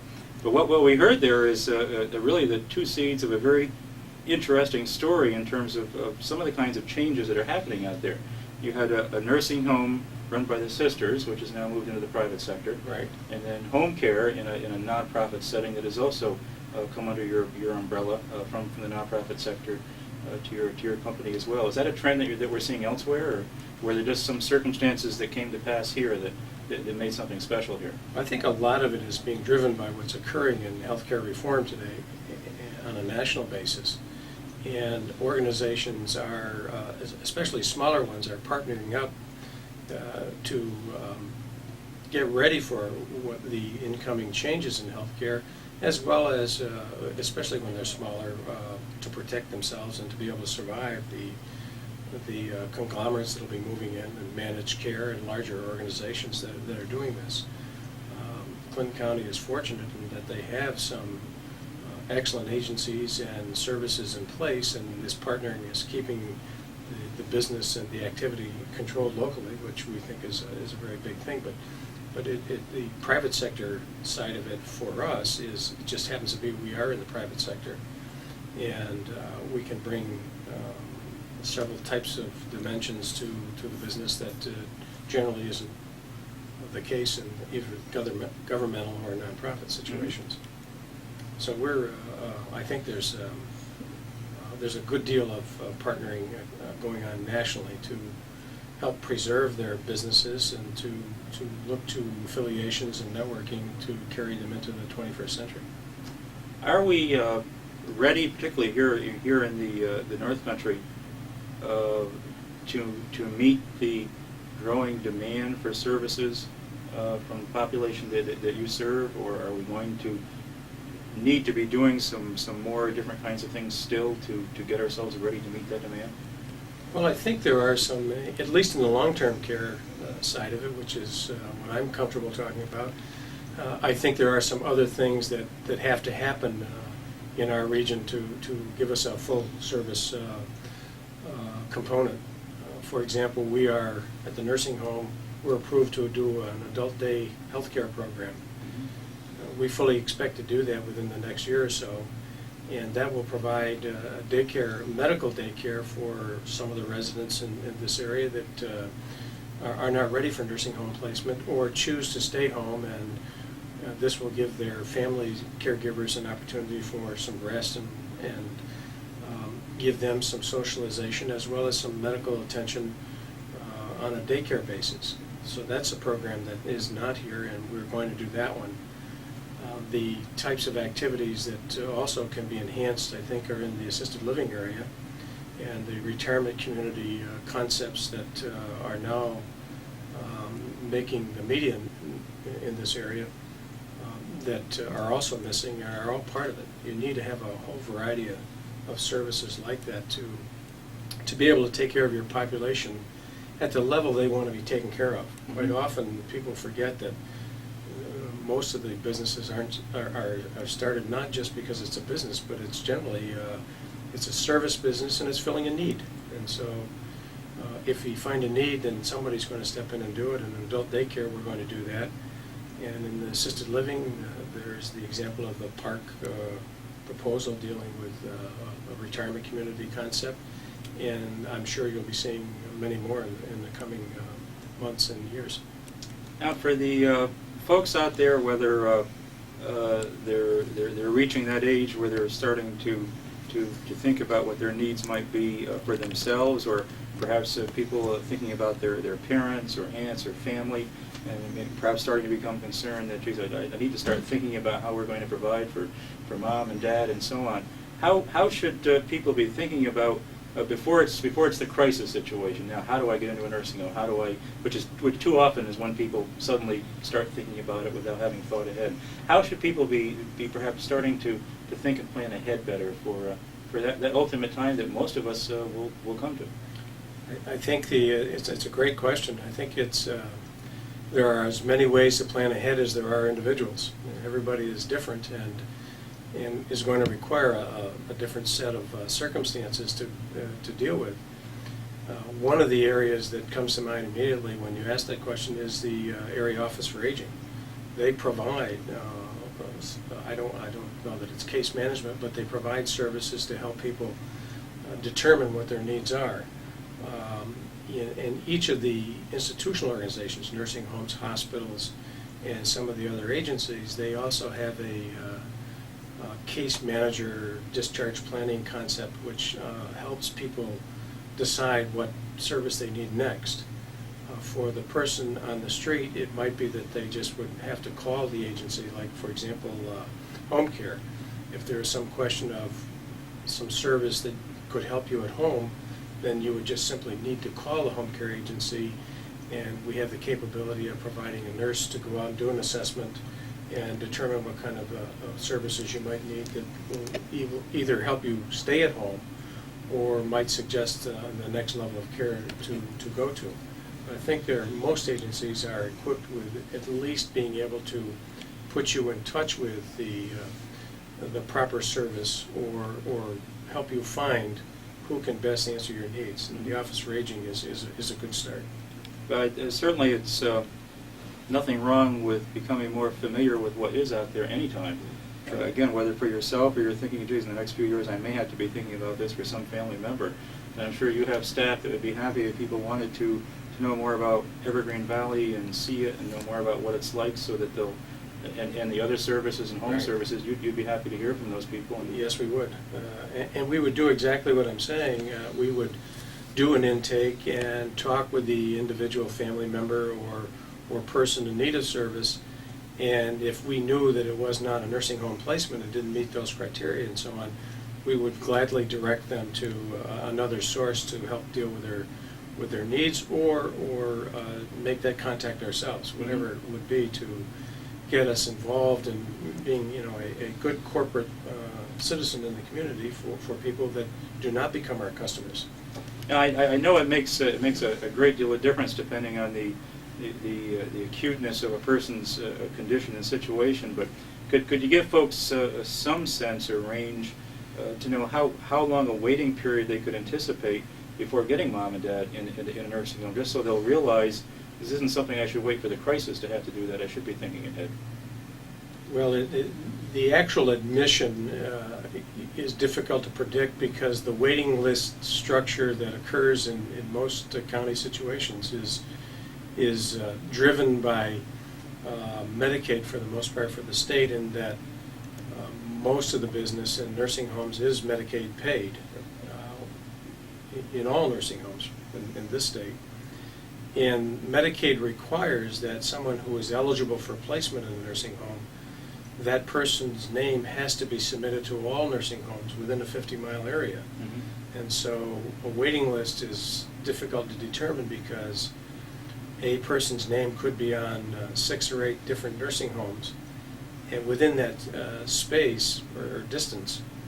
And so it inflates everybody's list. Mm-hmm. I would say that some planning needs to be done, certainly upon admission to a hospital, because placement could be possible after that. And before that, depending on how that person is aging and what's occurring in the home environment, some plans ought to be made just in terms of placement. Financially, that's a totally different story, but I would say you cannot prepare too soon for this eventual happening, because a lot goes into it. Most nursing homes have available beds on any given day, that there might be a bed available. Mm-hmm. The issue becomes one of, does the person who needs to be admitted want to be in that facility or another facility of choice? Mm-hmm. And then you get into advertising and marketing and competition, and that occurs obviously in Clinton County as well as it does in the rest of the state. Mm-hmm. Now, one of the ways that you certainly and other North Country employers as well are endeavoring to manage change and do it well and be efficient and productive, so you can provide good services and good customer service and family service, is the whole area of quality and quality assurance and TQM and all of those terms that we hear out there. But you've been applying those very directly and very successfully. And maybe I'll turn to Sue to tell our folks a little bit about what quality means at Evergreen and what kind of efforts have been underway there.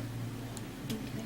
Well, the nursing home has a very strong quality assurance and assessment plan, which is auditing. Each department has anywhere from 10 to 200 audits that they're going out and checking on a routine basis. So that's the basic level that we look at for quality. And then the rest of it, we focus on 3 key components of continuous improvement, customer satisfaction, and employee involvement. And I think from where I come from, being the director of personnel, it's the employee involvement that I've seen the most of.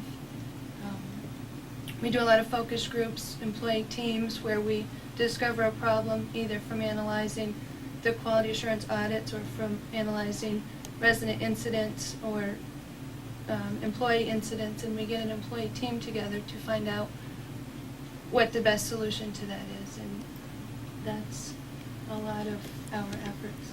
Really, it's a process of continually critiquing yourself and looking for ways to continuously improve. Which isn't to mean that you're not doing well, but you can always do better, and circumstances are always changing. So even if you're doing something really well, but you just keep doing it the same way, and the circumstances change, it may not be the right thing anymore. You need to be reassessing that constantly. It takes a lot of buy-in from the employees as well as others to do that. How did you go about kind of getting people into taking ownership and buying into the idea that geez, I'm not just here 9 to 5 doing my job, and I don't want to be part of that, to get them to be part of it? The first part of that certainly is from the top. The top has to buy in, and we've been fortunate that is the case between with Lauren and the new owners. Providing the time and the resources to allow those things to happen is a big part of it. And then once you do get the people involved, and initially they need a little nudge. You need to invite them rather than, looking for volunteers. And once they have the pride, the ownership, then they want to be there, and that's what you need to establish. Are there some particular recognition methods or rewards that you've done to make to kind of build that teamwork? Or we listen to every employee comment, every input. We have a suggestion box, as I'm sure most places do, but we actually review everything, and if we can act on it, we do, and they see the immediate results from that. And we post them on depending on how often they come in, post them on an employee bulletin board with the action that's happened, whether we could act on it or not. We let them know why the suggestion might not have been acted upon. We have other programs in place, near-miss programs, which is a preventive situation where they can take corrective action, actually correct a systems problem. And we discuss that. We have raffles for people that have contributed to that and discuss it openly. Now, you mentioned involving employees and focus groups and meetings and critiquing and so on. What about your customers? And I'm thinking of your residents. Are you able in your situation to involve them in some input and response in the process? We have. There's many areas of that. The quality assurance program that I referred to, one part of that is a customer comment card that's available right out at the nurses' stations and in the lobby, where customer, whether it's the resident or their family, wants to comment on an issue, and that has immediate action and follow-up. The residents have been invited to some of the focus groups. One of them we called "Do You Hear What I Hear?" It was to reduce noises that may be bothersome to residents. Mm-hmm. Noises that employees might hear might be perceived differently by the residents, and that was one where we used residents' input. Mm-hmm. Do you have a few other examples, perhaps, of something that came out of your effort, that some tangible thing that kind of a light went on, and you said, "Oh, we should be doing that"? I put you on the spot. There's No, so you many did. that, There's so many of them there are some nice stories. I'm reminded of one in the mental health area. We pride ourselves in having a nice mental health plan in place for residents who need that service, and we were having difficulty with a particular resident in caring for that person, and we found the answers and some of the changes that needed to be made in order to help that individual adjust to the facility and have a higher quality of life. And we did that because we invited the nursing assistants, who are the frontline employees, to sit down with the nurses and with others to brainstorm some care issues that the nurses and others totally missed because they weren't the person that, people that were taking care of the individual. Mhm. So we've had that kind of success. Our residents participate through the resident council in giving us their feedback on any number of things, from air conditioning to improving the courtyards. And so we fenced off a courtyard that we didn't have before and spruced it up so that they'd have a place to relax with family and spend some time, or with staff for that matter. And the list goes on like that. We had one employee group that sat down to decide whether we would continue to do laundry ourselves or whether we'd outsource it. And we had them sit down and determine the pros and cons of doing that, and gave us the feedback and the decision that it made sense to outsource it. So we've done that, and that's a very high-level activity for the frontline employees to get involved in helping with that decision. Mhm. Typically, that would have been made by management, said this is just the way it's going to be. We try not to do that anymore, only to the point that somebody has to make a decision, and when it gets to that point, then I have to recommend to the Hassets, or maybe it's something I can do myself. We just do it, but we try not to do anything at that level until we've run it by our employees. Mhm. And we can all take pride, and should take pride, anytime one of our North Country family does something so well that they bring some national recognition to themselves, and therefore to our business community here in the North Country. And that just recently happened with your quality program. Tell us about that. Sue? The American Healthcare Association has a three-step quality award program, and we applied for step one this past year based on some of the initiatives we had taken, and we were awarded as a recipient, first in New York State, and we'll be going to the national convention at the end of October, networking with some of the other winners, and also seeing some of the step two winners, and we're striving for step two of this quality award. That's terrific. The first and only in the state. Yes. That's great. That's great. Must have been some stiff competition. I'm sure a lot of folks out there. Well, it's a new process working on in things. this association. It's, I think, 2 or 3 years old. But I think that with recognition like this, the competition is going to get stiffer, Mhm. and it's going to be challenging to other facilities to go forward and try to accomplish this. It's based on the Malcolm Baldrige principles of TQM, as you mentioned in the Mhm. beginning. And so the criteria is very stringent and very Mhm. difficult. And we, when we read it, we knew we had been doing some of these things, and we were just delighted to be recipients, and we're going to do it again. Well, congratulations. Thank you. In our last couple of minutes, any closing thoughts on health care, care for seniors, something you'd like to share with folks? Well, I think maybe, Sue, from the CQI perspective, you could say some of the things that you're getting involved in now that are coming up that are as a result of this effort.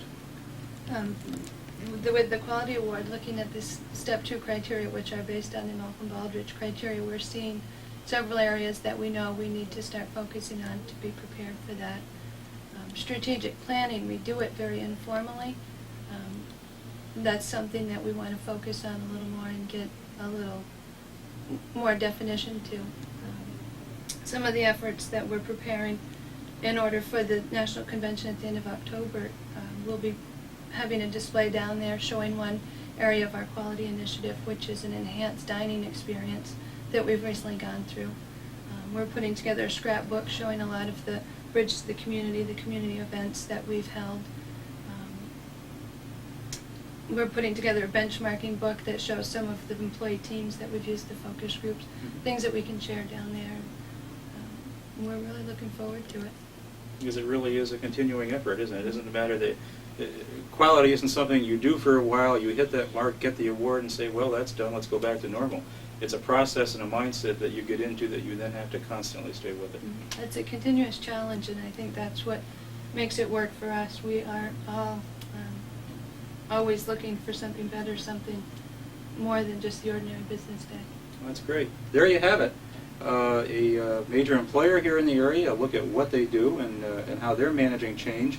But also our congratulations to them because they're an example of excellence here in the North Country, which we find in businesses throughout the North Country. We have businesses up here doing outstanding, excellent work, really of national merit, and it's great to have an opportunity like this once in a while to focus on one of them.